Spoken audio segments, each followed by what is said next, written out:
Hello, everybody, and welcome to Frankenstein's podcast, where it's all about the monster. We are a creature feature podcast about monsters and why we love them. I'm one of your hosts, Joe Praska, and with me is your other host, Khalid Hussein.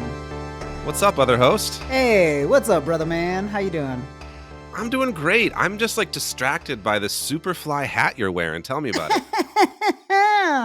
You mean this hat that my lady friend got for me from her trip to Curacao, which is how you pronounce it? I did not know that's how you pronounced it before. I always said Curacao. Isn't there there's an alcohol named that too, I think, right? Yeah, which actually, now that I think about it, I've only ever heard the alcohol referred to as Curacao. So I don't know where I got Curacao. Anyways, thank you for complimenting me. It's a very nice hat, and I've been wearing it all day, just feeling myself. Yeah, it looks good on you. Appreciate you. How are you doing aside from being hatless? You don't have one on. I do not have a hat. I am like a 50-50 hat person. Like sometimes I have to have a really specific hair length for it to work for me. My hair's too long, it looks weird. My hair's too short, it makes my head look small. I don't know. Everyone has like strong feelings about how they look in hats. I'm realizing it's like a really unifying thing. It's the great unifier, some might say. Yeah, let's remember that next time we're mad at our neighbor. We both feel weird in hats. Yeah, but outside of hat related conversations, I'm good. I don't want to do that. I didn't commit to any non-hat related combos. All right, fair enough. Yeah. Now I know. All right, whatever. Fine. Just this once we can stray from hats. All right. Leaving the hats behind. Yeah, but I will say, if you want more non-monster related combos that could have to do with hats and other stuff, definitely other stuff. I can't promise you it's all hat related. Honestly, I'm gonna just abandon that bit entirely. But yeah, if you wanna hear us talk about other stuff, come check out our Patreon. We have been steady chugging along, creating fun new extra episodes. We're calling it Frankenbits. And yeah, if you wanna be a patron and help us out, we would be greatly appreciated. And in exchange, you will get awesome little conversational exercises that me and Joe are gonna do, where we talk about things beyond creature features and effects, and we just kind of see what the mood strikes for, or what it calls for. And it's a good time, and you should come check it out. We have a new episode up on the Patreon, a new Franken Bits all about our favorite genre tropes, which was a really fun one. Yeah, and then what's the next one we're doing? Is it the Rick and Morty one? I think so, Khalid. Yeah, that's your thing. We're doing a Franken Bits where I just talk about 3 of my favorite Rick and Mortys and just kind of the impact that the now 5-year long series. Is it longer than 5 years? It's like 7 seasons in. Damn. I know less than you. Yeah, but it's just crazy to me that Rick and Morty is Family Guy status, just like a old head comedy series now. And I just thought that as a creature feature podcast, we could just dedicate a little Frankenbits to just talking about the animation world before and after Rick and Morty. Yeah, so Friendensteins can pop over and enjoy that. Yeah, or Friendenstein's Steins. Back to that. Anyways, yeah. Something to look forward to. If you want to become a patron, it would be much appreciated. Anyways, Joe, ask me what we're talking about today. You seem so confident there for a second. I was gonna ask you what we're talking about today, and then I was like, all right, that's what Joe asks me. So it's I guess I'm segueing to a segue. Yeah, a couple good segues today. I do have a question for you, though, Khalid. Yeah, okay. How do demons email each other? How do demons email each other? Yeah. How? Yeah. With what tool?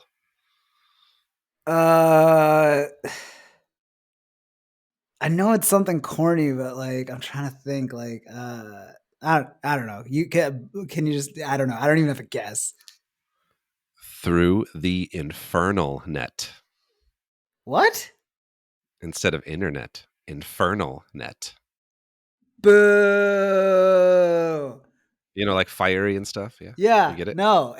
You like would have had to have committed me on the spot if I guessed that. Like like that's not where anybody I promise you the like 25 people listening to this did not know that that's where the joke was going. It is not an obvious joke. It's a bad pun. It's a great pun. Oh, I'm I had so I've been active I actively dug deeper for like less obvious puns because you're starting to catch on too much. So, so more of these coming your way. Okay, so the solution to this isn't to just stop making puns, it's to make worse puns that that no one would reasonably guess. Worse but better. All right, a distinction that I don't think is necessary, but Deeper, one might say. with that being said, yeah, Yeah. should And that's a segue, Khalid. What are we talking about? I? Thanks for asking, Joe. Today we are talking about the 2021 Netflix television series Hellbound, and I've got a synopsis from our homeboy Google that goes a little something like this. Unearthly beings deliver condemnation, sending individuals to hell and giving rise to a religious group founded on the idea of divine justice. I almost said divine justice. Weird. All right. Anyways, that's it. That's the description.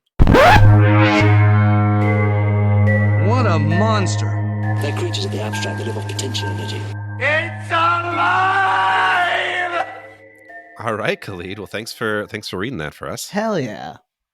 So I just wanted to like give a little background into the show before we dig into some of our thoughts. I don't know if you know this at all, but the concept of this actually began with an 11-minute long animated short titled Hell, which was written and drawn by the creator Yon Sang Ho, I believe. I'm going to say I'm not sure if I'm pronouncing the names correctly, and if I'm not, I truly apologize, but I'm going to try my best. But this was in 2002, and it was expanded through the addition of a second part into a 30-minute long short called Hell: Two Lives. And then there was a webtoon version of the concept retitled Hellbound, published between 2009 and 2011. So this was like some short, like animated stuff and like a web comic also. In the original version, the original like short, there was an angel that would deliver a prophecy for someone to go to hell, and one that said that they were going to heaven. And it followed those two characters grappling with those two different like realities of like that they're going to die and go to those different places. So the show is a little different from that initial concept, but the kind of idea of the prophecy and then you're going to die is similar. So a little background, I thought that was kind of interesting. With that being said, though, this was a wild ride, Khalid. What did you think? Man, I had no idea when you suggested this. I mean, did you know like anything about this show beyond like a few descriptions? Like what led you towards like making this one of the options? Well, I'd actually seen like a trailer for it, I think back in 2021 when it came out or was coming out, and just saw like a glimpse of the monsters. And like I had this on my radar with kind of a few other K dramas that have monsters. And it just was like something kind of in the back pocket. And I was like, we should probably, check some of those out. And I don't know, this one seemed interesting. It sounded like it like had some like rich themes and stuff, but I honestly had no idea like how like heavy it would get. Like I thought just with the concept it might be campy, but it is not. No, Like definitely not it's campy. yeah. So really, I didn't know what to expect going into it, but yeah. So Wow. Well, great selection. Ultimately, I got to episode 5 before I just started like texting like friends and family to watch it.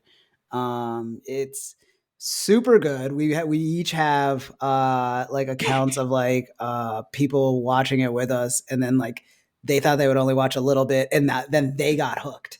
So I think that's a testament to it. And I say all that to say like we're gonna get into like the commentary the show is making and like the themes and just the really like juicy ideas that it wrestles with. But I want to just start off by saying this is just really good TV. Like holy crap! I was a fan of everything that they were doing as it went through, and like it just to think that like of the ground they covered in like just 6 episodes and how deftly they like switched the tone on multiple occasions, like we like every time you think you have a handle on what the show is going to be, it like does like a hard pivot and you're just like, oh, I like this too. As if I'm fine if this is the show.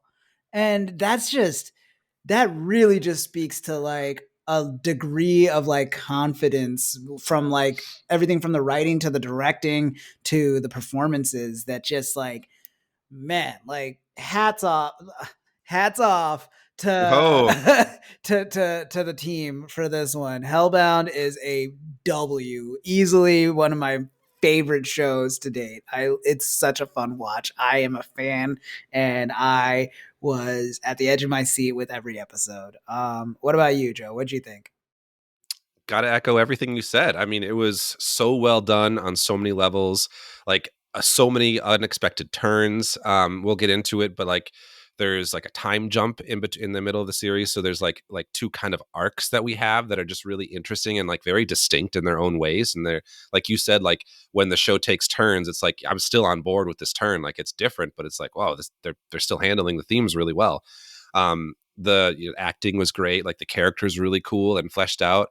But like just the concept and the themes, like it's intense. Like again, like thinking that this coming into this thinking this could have been like a campy thing, like that expectation was so quickly subverted. Like it's very heavy. Like I feel like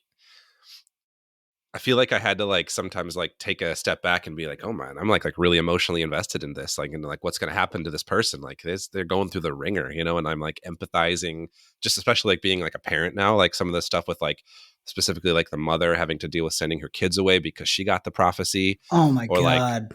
or like the as we get on, well, the spoilers of course, but like the baby element to it, like that was stressful. Like I actually had to look up whether or not what the baby was going to happen to the baby before I continued. Dude, I literally like at 3 different occasions was just like, are we gonna watch a baby get jumped? Get Like like I could, yeah, beaten by hulks. yeah, like because like Yeah. it really does not like everybody's a baby to them. You know what I mean? Yeah. Yeah. Like they don't need to go that hard for anybody. So like it would be extra hard to watch with a baby.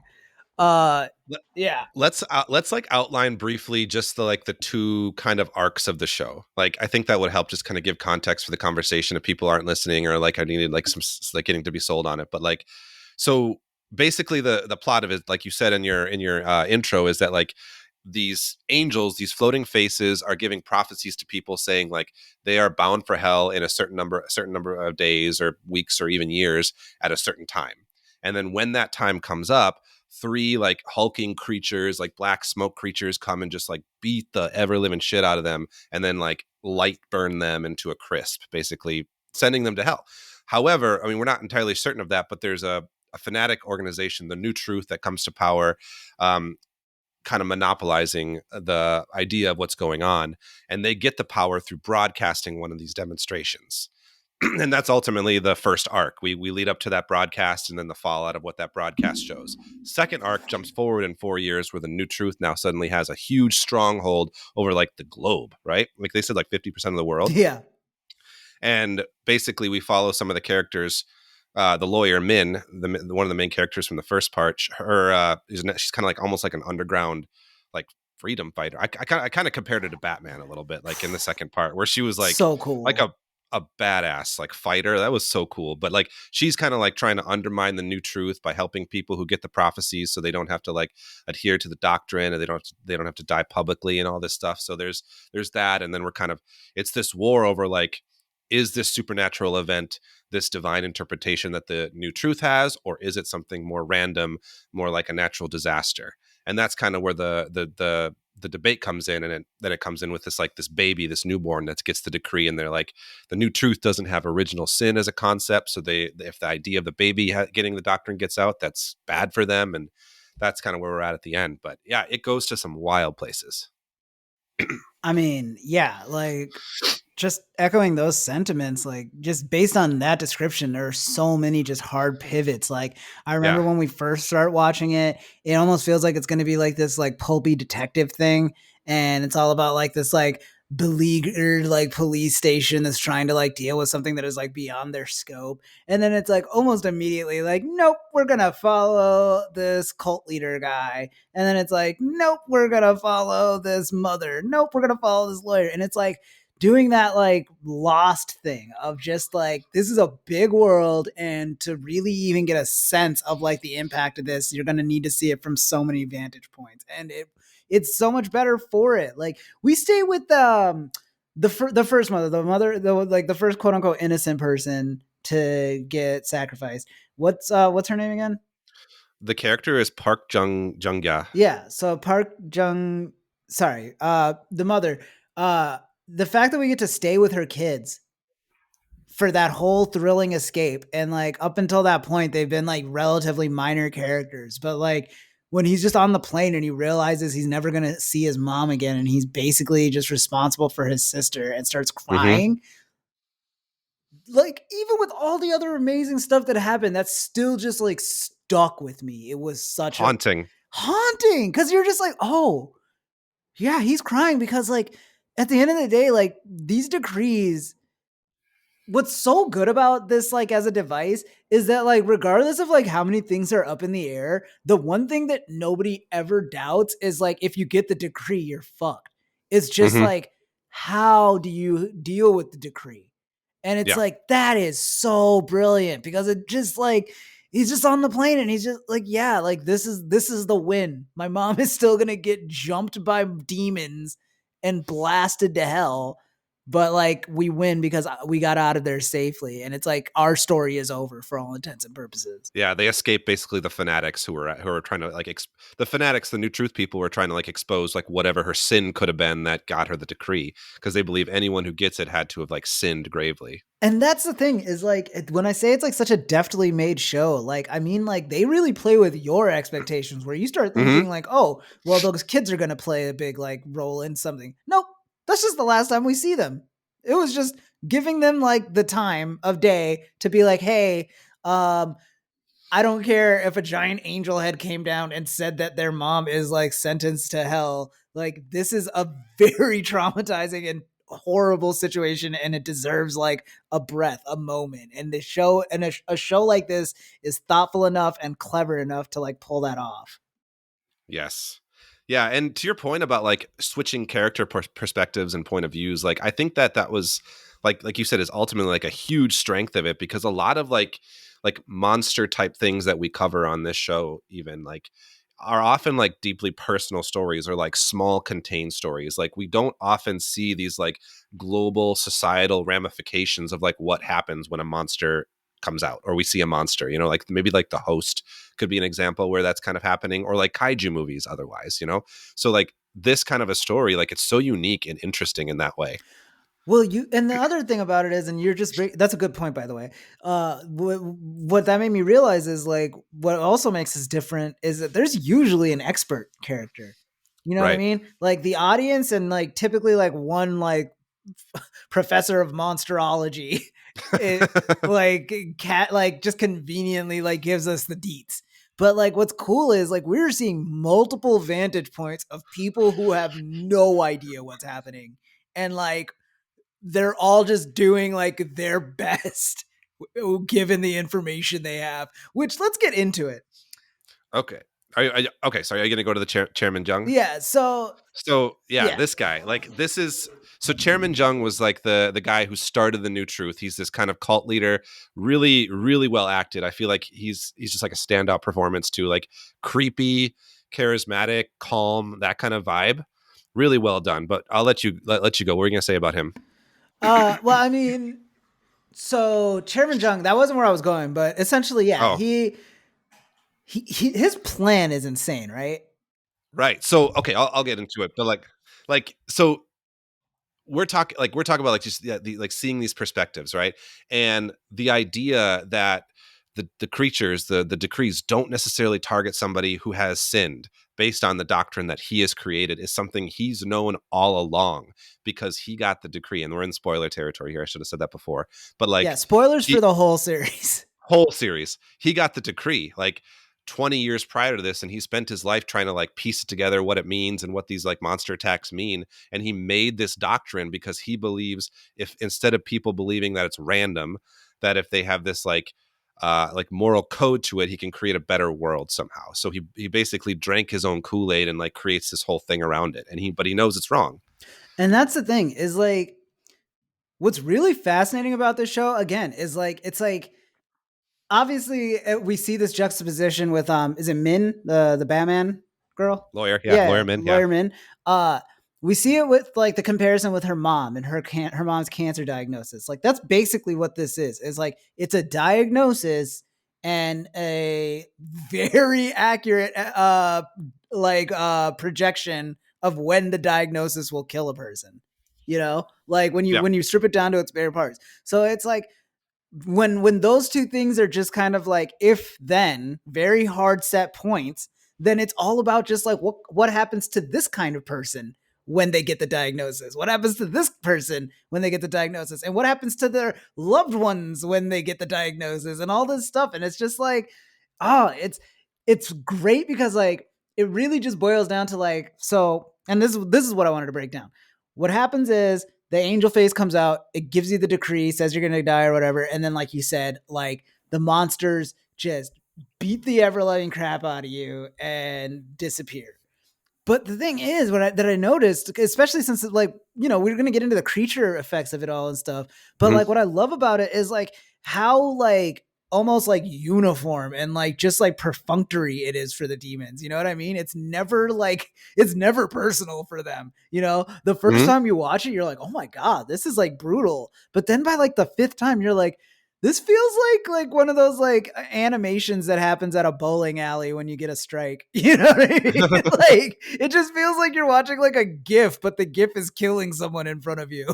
And it's like so impersonal and so uniform. Like it's right up there with just like rubber stamping or something. And it's like, I feel like even that is a commentary on like, this kind of stuff only has like so much, like even bearing witness to violence, like it gets you numb. And that is like such a fascinating thing to like execute without lampshading. Right. Great points. Yeah.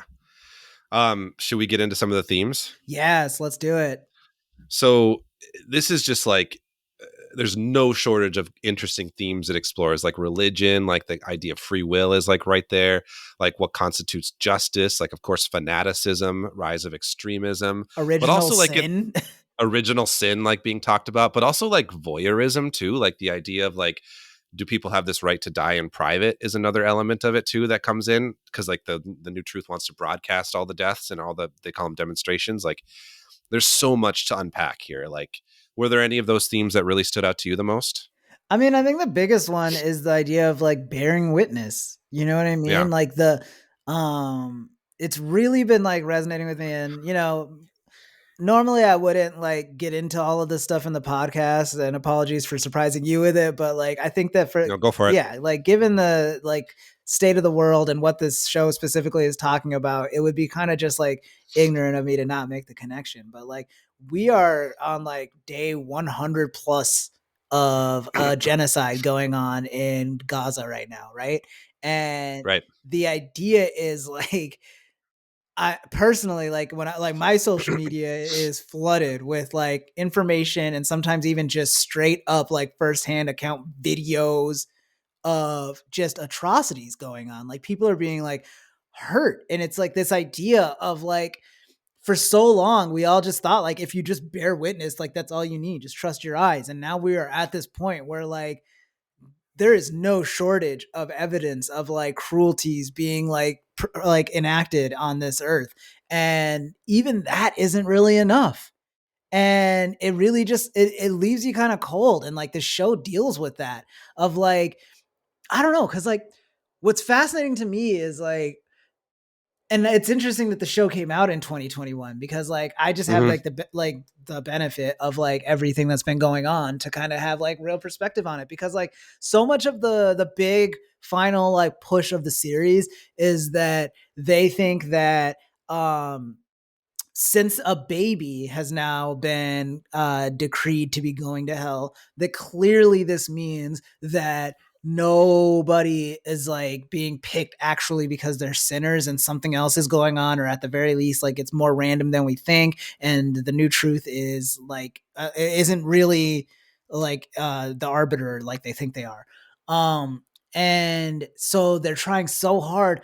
They're trying so hard to get everybody to see a baby get killed, for lack of a better term, because like in this world that will be enough to like open people's eyes to like how senseless they've been acting. And it's like, wow, watching this 100+ days after everything that's gone on in Gaza is like, oh man, like that's not the third act you think it is. And it's like the one thing that doesn't really work for them, and it's not even their fault, but it's true, like Mm-hmm. I feel like we grew up with like all these like things of like, we got to see Anne Frank's diary after the fact. And it's just like, oh man, like if people back then just like got to know Anne Frank and like the Jews that were going through everything, like it would just have given more perspective, maybe galvanize people, maybe stop this sooner. And it's like, we have like dozens of Anne Franks right now, just like creating social media, learning English to appeal to us. And it's only doing so much to appeal to those in power. And it's just this like sad realization that like, oh, right, the only thing this show that is like incredibly realistic and pessimistic did wrong was give us too much credit in thinking that seeing a baby get jumped to death would be what like turned us around. Cause like, that's the only thing I sit now and I think, and I go, wow, bearing witness means nothing for a lot of people. And it's just like this like extra layer of like hell that we're all like subjected to. Yeah. Anyways, I'm not even sure where I was going with all that, but it's just something that's been sitting with me since I watched the final episode. Right. No, that makes sense. How do I follow that, Khalid? God. I don't know, Joe, but get going. No, I don't know. Yeah. Thank you for letting me just like spew all that out. It really felt like important to say like the entire like climax of this series, and we can even talk about like we can pivot to like how like that's actually like they did a cool thing there where it wasn't just like, thank God, for the records, other spoiler, the baby doesn't get killed. Everybody else who gets the decree, it's like 100% guaranteed they're gonna get killed. And so you're just like, you kind of like every character does not treat it like, oh, how do we save this baby? It's like, how do we make sure this baby didn't die for nothing? And that's how we as the audience take it at that point, because again, like they've conditioned us to like see all of these people just like, once you get the decree, there's nothing that can save you. And so in that final thrilling episode, the mother and father of the baby just wrap themselves around the baby and like take the beating from the demons. And then when the demons like do the light blasting, like mini nuclear blast your soul to hell move, it kills the mother and father. But because they were covering the baby survived. And for whatever reason that works and the demons accept it and the baby survives. And it's like this beautiful sentiment of like, maybe 9 times out of 10, the baby dies and everybody dies who tries to stop the demons. But hey, it's worth fighting for people. It's worth fighting for your loved ones and for like humanity and the future in general, if there's even like that 1 in 10 chance. And it's a beautiful sentiment. What do you think about that?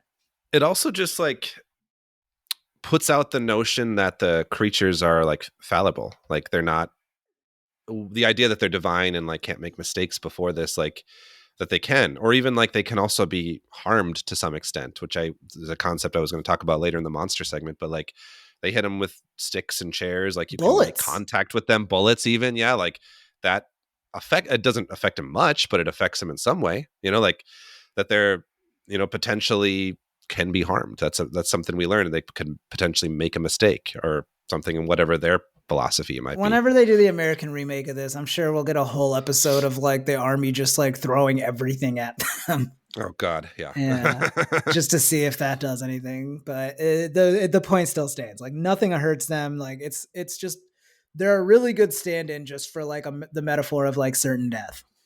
I used to think, this is a random aside. I used to think like when Netflix like became like a really big streaming service, like back when it first started, like, and they started bringing all these like foreign shows to like much more accessible. I was like, oh, there's no way they're gonna make American remakes anymore because they're all right there. Like I just watch them right there. But now it's like they still. Why do they still do it? Because if you can, No, I know why, Khalid. yeah, It's rhetorical. yeah, if you got a hit in one Yeah, language, you're gonna do it in another language. I know. Yeah, Yeah, Joe, that was an easy question. God. yeah. I think another theme we can just move on because, like, honestly, like we're not gonna. I don't think we're gonna get to the bottom of like the pessimism of humanity in this Right. conversation. And ultimately, like, we don't get an answer as to Yeah. what the creatures are in this. And like, there's going to be a season 2, it sounds like. So I don't know if they're going to like dig into that. But like, it's interesting. Like, we had like the plot is all centering around like who owns the truth, basically, or who owns like who can tell the story, not actually what the real story is. Yeah. So that's really interesting. I want to say like another piece, like, I think the fanaticism element is a really big part to it. Like, we have these extended sequences in the first part of this, like the skull mask guy, the glowing skull mask guy who has this like kind of like, I don't know, like QAnon-esque presence. I would almost say like he's kind of like the QAnon shaman, like in image, right? You know, like that kind of thing. Really But clever, like, making him like the yeah, final like bad guy. right. And he comes back into it. Like that was a really cool like I way had to bring no that character idea back he was into it. gonna play into the ending at all. No, yeah, and like when you see like the makeup or the mask on the shelf, like that was, I was like, oh shit, like that was cool. But like that type of character, like the idea that there's this like two segmented factions of like the new truth, which is like, oh, we're more a peaceful order, and the arrowhead element, which is like we're the like this extreme end of that, like the extreme end of the extremists. Like seeing these different gradient factions of it is super interesting. Like all of that, Yeah. I think, is just really well done. And that's an interesting element of it, yeah, because like you're talking about the Arrowhead, which is like, Mhm. so they're basically just like an enforcer gang that kind of just becomes like the police. Right. And like literally like they just have full on scenes where like they're pulling people over and asking them why they're in town, and then they ask if they're sinners. And so the idea with the Arrowhead is like they are radicalized by the angel head and think Mhm. that everybody who's getting this decree, and again that's what's so interesting is like it's even the people that don't get decrees, like that's most of the characters, you know what I mean, like that's who we're really seeing this through, because like the people who get the decrees, they're just terrified until they die usually. Mhm. And like some of them give you reasons for why they don't want to be known that they got a decree or why they do, but for the most part like it cut and dry. And then you've got like people like the new truth and the Arrowhead who really work in like this interesting like the church, and then like the like I don't even know what you would call the Arrowhead, because like are they just the state? Is that the idea? I don't think they're official because, like, in the second half, when they like use the arrowhead to like find people, they were like they had to like do they like we can't be seen with them. Remember They're that like a the militia. You deacons? know what I They're like mean? they're like a militia that's just like they turn a blind eye to. Basic, yeah, like that's basically what it is. It'd be like a fundamentalist church and a militia. Yeah, Yeah. and I don't mean like a Christian church or anything. I just mean like for 1-to-1 for us to just kind of understand like how they work. But like they're kind of a militia that's like really granted like a lot of authority in their world, Yeah. and like yeah, at one point they straight up just get into a brawl with the police at a police station. Right. That was so crazy. Like it was such a like it was so dramatic, like such a drama show. But then it was just like a brawl at the police station, like action scene. Then yeah, like the action is so well done when they do. You get, Yeah. like, because like that's the thing is It's like you get this kind of show, which like for me, I compare it to like The Leftovers, where like this, mm, you know, that's the HBO show. I feel like once upon a time I did a recommendation of it for the What the Fandom, yeah. but it's essentially like, what if the Rapture or something like the Rapture actually happened? Like, how would the world react to it? And it's kind of like this, where it's just like, what if like this like supernatural thing happened, but like really the point of it is just like an unexpected disaster. Hmm. And how do you deal with it? Whereas that show is so much like heady concepts and like the idea of like the metaphysical and like all these things of like, does it even matter? Like, are we asking the right questions? And even they have like a whole cult that is sprung forth from the event.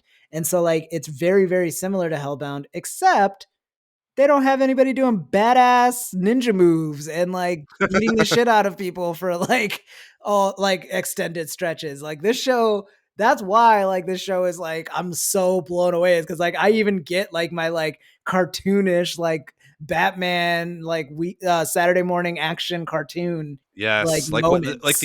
the action is like relatively sparse, but when it comes, it really comes. Like Yeah. the scene, I just think of like the scene when they're in the hallway in the New Truth headquarters, and like the lawyer Min just like tells everyone else to stop and just pulls out her like little stick and just starts beating the crap out of people. For the So record, cool. by this point, we have seen Lawyer Min just get the absolute shit kicked out of her in the Yeah. series. Like, the time jump is necessary for a lot of reasons, but one is like you see her and like the first couple episodes, like she's just like a lawyer of one of the people that got decreed, and it's like this interesting element of like, oh yeah, I guess like what would be the legal ramifications? Like, do you just like sign stuff over? Da da da.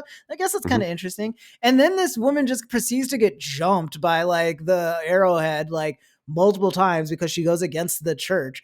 And the last time you see her, you think she's dead in a ditch. And Yeah. then they do the time jump, and it's like, oh no, she's not dead in a ditch. She has been steadily like learning the blade, for lack of a better term. She's been studying the blade. She has become like this amazing, formidable force. And we all find out at the same time when she proceeds to just like obliterate like what, like 20 people? Yep. Like it was like Just if you've seen Netflix's Daredevil series, like it felt like a hallway fight scene or something in there. Like yeah, yeah, it did. I thought that too. I I will That say was the cool. funniest part is when she beats all of those dudes and then she like runs down the alley and that one dude like tackles her to a wall and he's like holding her. You're like, oh man, I guess she lost. And then she beats him and you're like, wait, yeah, why did I think she lost? She just took out like 20 men. All he did was hold her against a wall. Yeah. Oh, yeah, Oh, she was so cool. easily like one of the like top characters in a series full of amazing characters. Oh, one more point I wanted to make about the kind of like fanaticism cult element Mm. is I thought it was very interesting. So Chairman Jung, the first chairman of it, and kind of the I guess antagonist character, the first half, like there is a distinct status quo shift in like the chairman character. So when Chairman Jung dies, the first half, we get this new guy Kim, Chairman Kim, who basically he's promised the church if he like fulfills a few things, keeps Chairman Jung's secret that he had the decree and all that, but like rather than being this like cool, like calculated, charismatic like leader like Jung, Kim is kind of an idiot. Like he's a showman, but kind of an idiot. But it also like it really demonstrates, I think, just like how like these fanatical leaders can like get into power and stay into power, like these different methods or like these different kinds of leaders and what they can look like. But like Kim, like he's surrounded by these deacons who kind of like help him do his job, of course. But like he just like likes to put on this grandiose image of power where like Jung was like this reserved, like intellectual kind of image, you know, like I just think that juxtaposition between the two of them was really interesting. Well, I mean, it also just kind of goes to like this thing of like, I saw it as like a Scientology analog, at least. Like, that was the easiest way to view it, where it's like Jung is like the L. Ron Hubbard of this Mm, thing, where it's like, you know, one's L. Ron Hubbard and then the other is like the successor, Miss Cavage. But like, the thing is that it still works. It's just like they're both very much like in it for like nefarious purposes, yeah. and they're both insane just in different ways, you know what I mean? And not in like a I don't I okay, not insane because that's ableist, but like they're both just very dumb and unpredictable.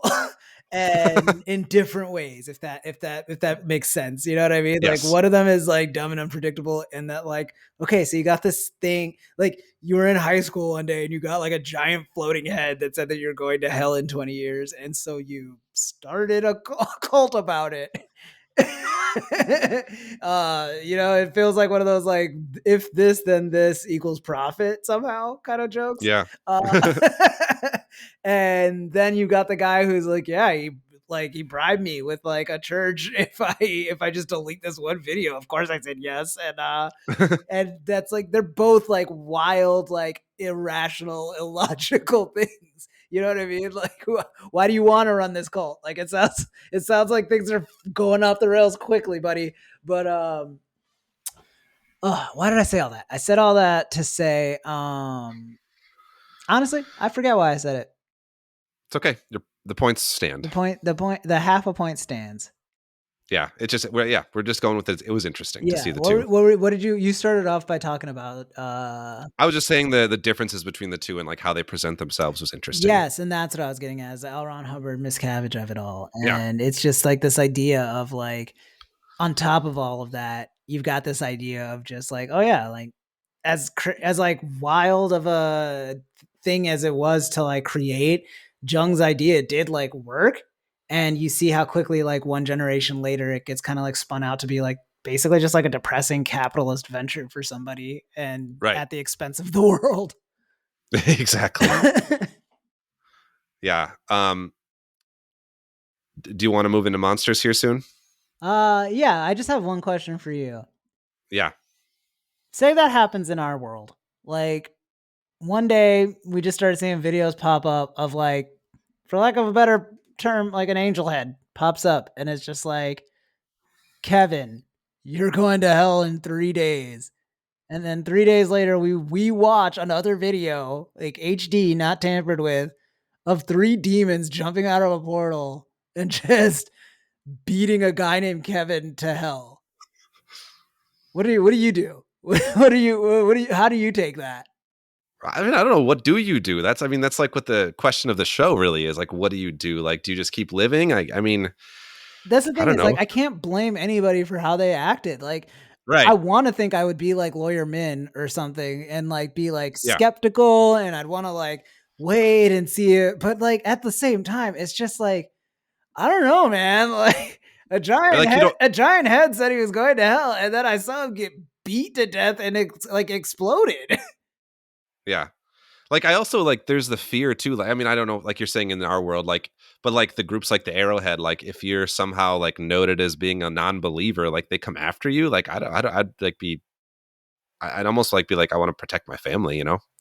Well, yeah. And it's, but it's just like, I don't know, like, yeah, they did a really good job of making it that I don't blame anybody for like reacting in any way to this. You know what I mean? Yeah. Like, obviously there are certain things that are wrong to do, but it's also just like, that is an incredibly destabilizing thing to happen, and it'll fundamentally shake you to your core. And I think I would like to think that like in the best of scenarios, I'm the kind of person that likes to believe, like the Pope put it really well. He was like, and I really do hope that hell is empty. You know what I mean? Like that, he said something to that effect recently. And it's just like this idea of like, I am just not really like a punitive forever type of person, at least like at my core. Like I don't ever think that like the thing that's like going to make like a victim like happy is like another person punished forever. Yeah. And you know, take that for however you will, but like like it extends to like this idea of hell for me, where it's just like, yeah, I don't know anybody that I know personally that I think needs to suffer forever. Like when you actually stop and think of like, well, how long forever is. So it's like, you hope like something like hell is empty. So it's like, I would hope that fundamental belief would make it like a little harder for me to like swallow that these people are getting like sent to hell just because a giant head said so. I agree. Like, I do feel like in general, just like, I don't know, we tend to be like people who like to question things too. Like, I don't think I would ever be in a position where I would just like be like, oh yeah, this like doctrine is right. You know, like, you know what I mean? Like, I feel like there'd be fears of like stepping out of line and like being like really, you know, like the Lawyer Min character, for example, like that's scary. But like in reality, like I feel like it'd be, I feel like I'd almost be more like the producer guy in the second one, where it's like, this is bullshit. Nah, I'd be like that cab driver at the end that gets Lawyer Min and the baby out of there. Oh yeah, just he's like, great. He's great. Yeah, he's Yeah. like, honestly, like this is our like realm. This is our, like whatever these demons are doing, like they're the ones breaking the rules. Like we handle our own business here, and we like get like I like that outlook of like yeah.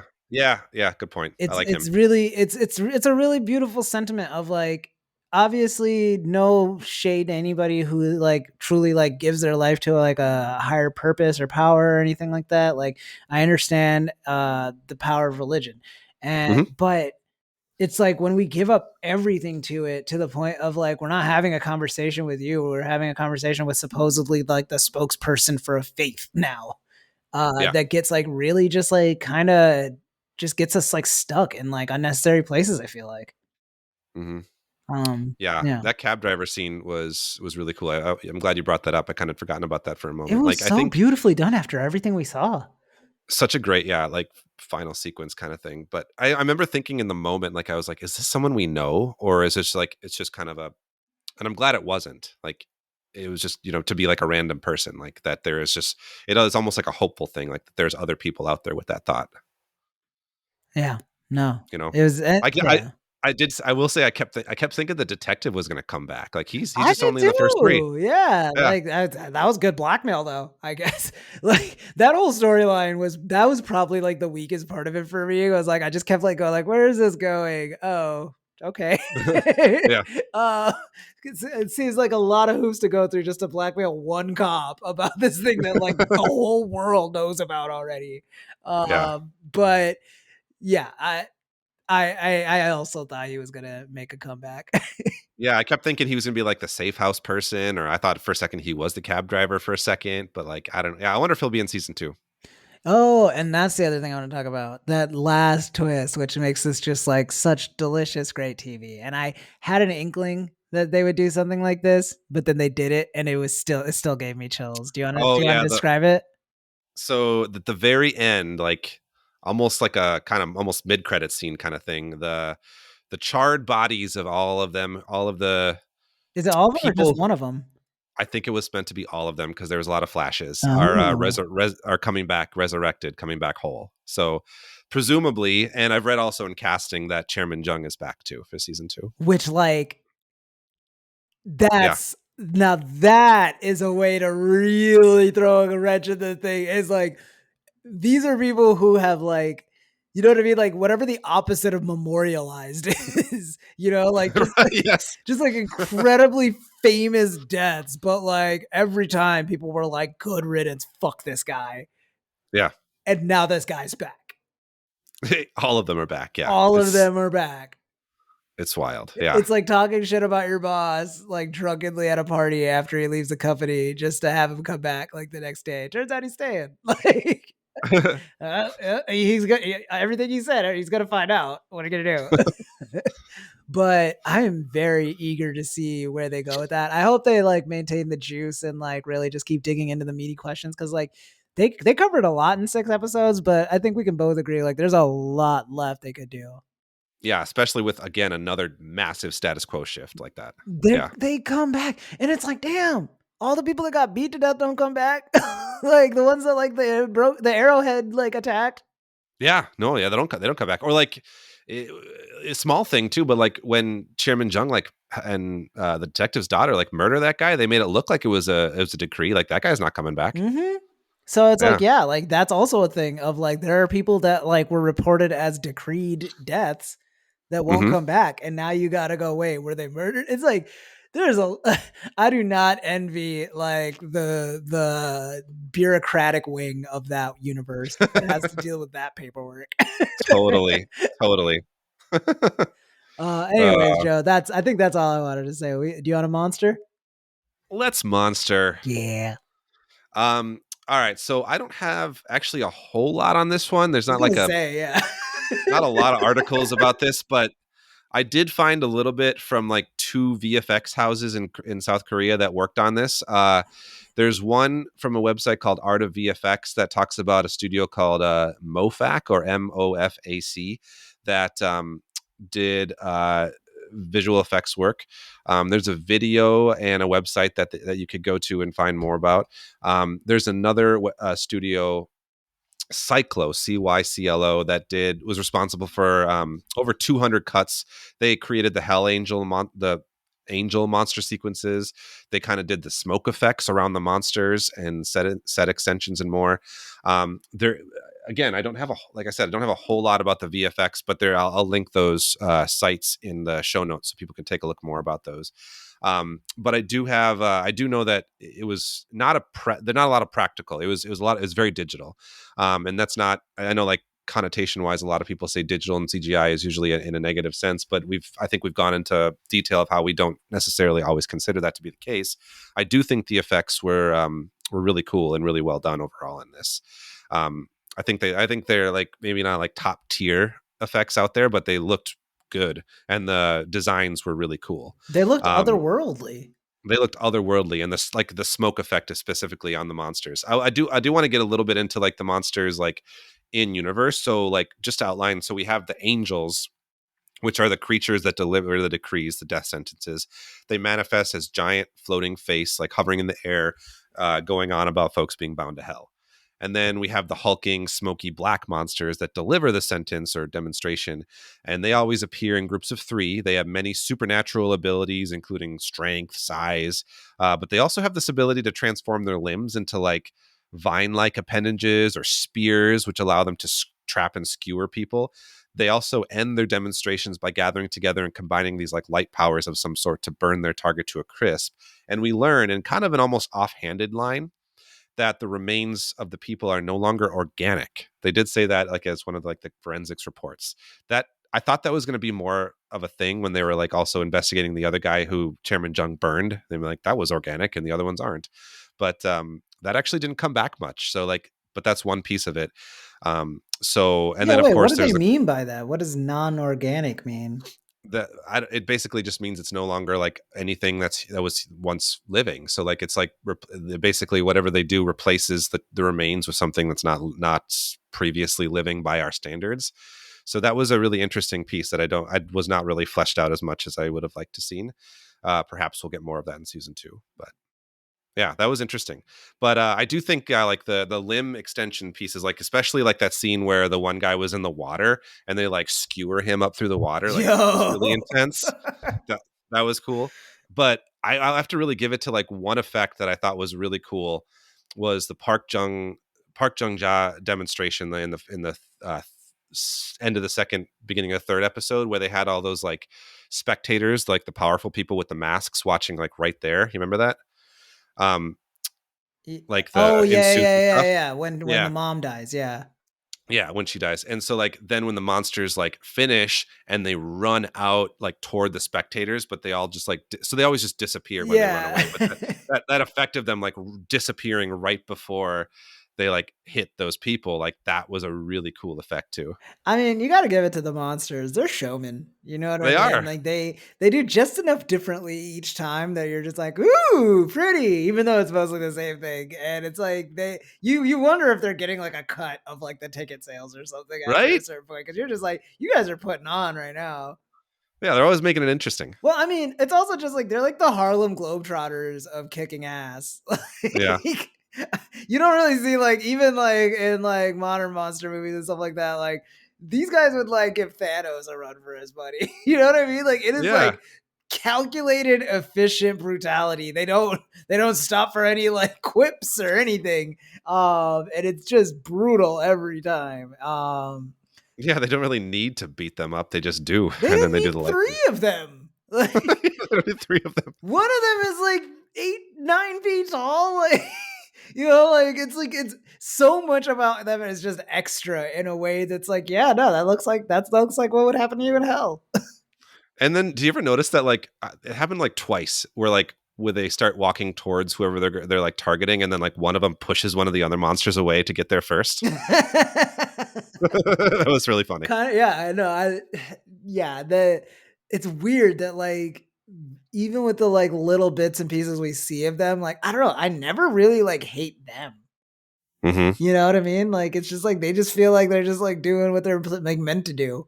Well, I And think like yeah, it's like well, like that's the case that like almost our like perspective or point of view, like characters, like the protagonists are making, like they compare it to like a natural disaster. You know, it's like you're not often mad at like a hurricane per se, more than its effects. You know.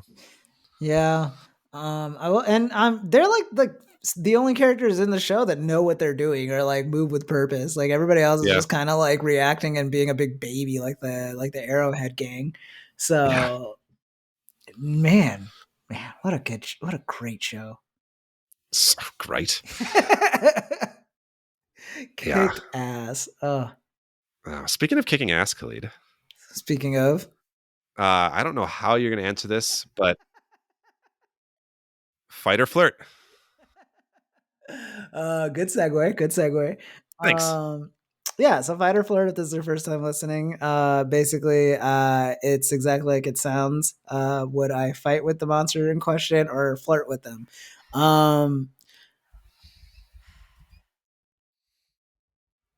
Honestly hadn't. I was just so blown away by the show. I hadn't even considered it. Mm.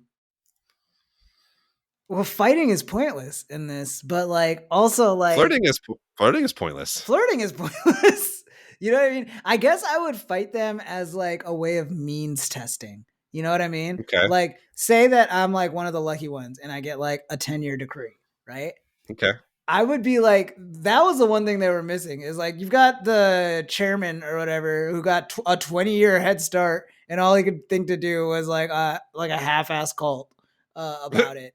Like, I would be the guy that's like, okay, well, I was kind of like just feather in the winding my life up until now, but you have given me such clarity about what my life's work is, which is to create the greatest spectacle in the world, like some kind of obstacle course for these bitch ass demons to try and get through, and like they're gonna earn this one. You know what I mean? Like I'm not just gonna like bend over. You know, like you guys are gonna have to work for it, and so I think that would be like my thing is like I would fight them, but like in that way that like what was it? It was like that Dark Knight comic where Batman fights Superman, and like the whole thing is like he's just trying to like slow him down for like 1 fucking second, so he just like Mhm. uses like a whole artillery on him. Like that's basically all I would do.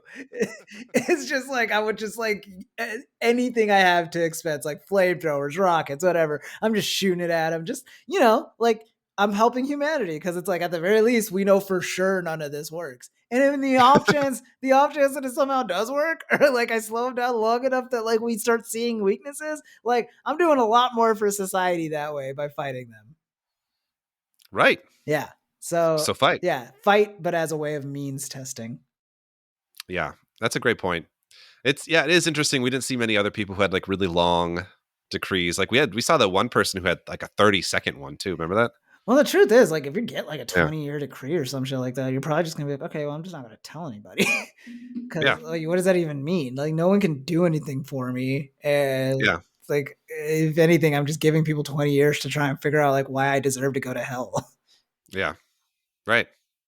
I don't know. It'd be interesting to see more of that stuff. We'll see. Yeah, but I mean, hopefully they do something about that. Because like, yeah, I just feel like there'd be like a lot more people like Lawyer Min, where it's like, actually, no. Like this messed me up in a way that like I just don't want to be like pushed around by like zealot gang members. So I'm gonna learn Yeah. karate. Yeah. And like they were just because that's another thing. Like people become badasses when things like are out of their control. You know, like losing Right. control doesn't always mean like you go crazy. Sometimes it means like you uncover like a degree of strength you never knew you had. Mm-hmm. So Right. Yeah. Yeah. Very excited for season 2 on this one. hell yeah, cannot wait. Good pun. Hell yeah. I'm hellbound. Hell yeah. I don't know what I'm saying. All right. you're hellbound. hell yeah, hellbound. Oh man. Yeah. A lot of cool original stuff coming out of South Korea and like the horror like world in general. So like I'm kind of excited to dig into some more stuff coming out of there. Anything else Like excuse me, anything else like this, I'm 100% down. Yeah, like I there's actually like because we did Bong Joon-ho's The Host like as our first episode of this podcast, and like I do feel like elements of that this reminds me of that with just like the examination of how society is handling like a monster and poorly, you know, like that's both of these look at that in a very different, starkly different way, but it's like that core concept, and like I really like. You're not really seeing that in some like Hollywood stuff lately, so that's cool. Yeah. I also forgot to mention the HIV kind of parallel with this. Like that was also another one. Like I mean, there's a lot of them that like you can kind of Like ascribe to this whole like a stigma, yeah, but it's like the idea of like when you don't know what some like why something is happening, like there are going to be people that like try to moralize it and say Yes. that like it's happening to a person because they did this or that. And HIV was like a big one for us as a community that we had to get Yeah. over of like, no, this is just a disease and this is how you like can actually do anything about it.